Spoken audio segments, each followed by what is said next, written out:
প্রধান উপদেষ্টার সাথে বৈঠকের পর ডিসেম্বরের মধ্যে নির্বাচনে সুনির্দিষ্ট রোডম্যাপ না আসায় হতাশ বিএনপি। বিকেলে গুলশানে দলটির চেয়ারপারসনের কার্যালয়ে সংবাদ সম্মেলনে এমন মন্তব্য করেন স্থায়ী কমিটির সদস্য ডক্টর খন্দকার মোশাররফ হোসেন। তিনি বলেন, নির্বাচনের রোডম্যাপ না দিলে সরকারকে সহযোগিতা করা বড়ই কঠিন হয়ে পড়বে। একটি মহল সংস্কার ও বিচার ইস্যুতে নির্বাচনকে বিলম্বিত করতে চায়। সোহান খানের প্রতিবেদন। বিএনপির স্থায়ী কমিটির বৈঠকে সিদ্ধান্ত জানাতে মঙ্গলবার বিকেলে রাজধানীর গুলশানে চেয়ারপারসনের রাজনৈতিক কার্যালয়ে সংবাদ সম্মেলনের আয়োজন করা হয়।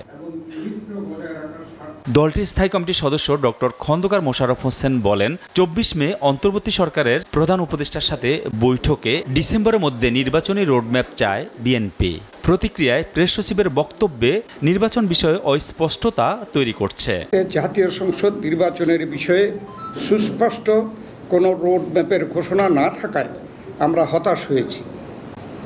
বিএনপি ও অন্যান্য রাজনৈতিক দল কোনো সময়ই মাননীয় প্রধান উপদেষ্টার পদত্যাগ চায়নি, এখনও চায় না।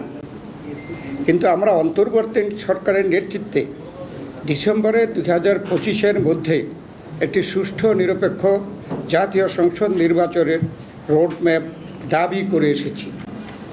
যেহেতু সংস্কার একটি চলমান প্রক্রিয়া, তাই সংস্কার ও নির্বাচনের প্রক্রিয়া দুটোই একই সাথে চলতে পারে।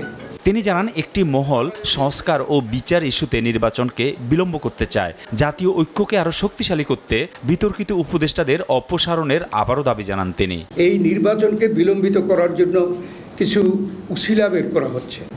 যেমন একটা উছিলা হলো বিচার শেষ করতে হবে।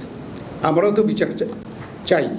বিএনপি সবচাইতে বেশি তাদের বিচার চায়। তবে আমরা এটা বিশ্বাস করি যে বিচার হবে স্বাধীন বিচার ব্যবস্থার মধ্যে। ডিসেম্বরের মধ্যে বিএনপি নির্বাচন আয়োজনের বিভিন্ন যুক্তি তুলে ধরে মোশাররফ বলেন, জন আকাঙ্ক্ষা পূরণে ডিসেম্বরের মধ্যেই নির্বাচনকে সামনে রেখে রোডম্যাপ ঘোষণা করবে অন্তর্বর্তী সরকার, এমন প্রত্যাশা বিএনপির। জুলাই ছাত্র ও গণঅভ্যুত্থানের আকাঙ্ক্ষা জনপ্রত্যাশাকে ধারণ করে অতি শীঘ্র রাষ্ট্রের গণতান্ত্রিক রূপান্তরের প্রক্রিয়াকে ত্বরান্বিত করা অত্যন্ত জরুরি।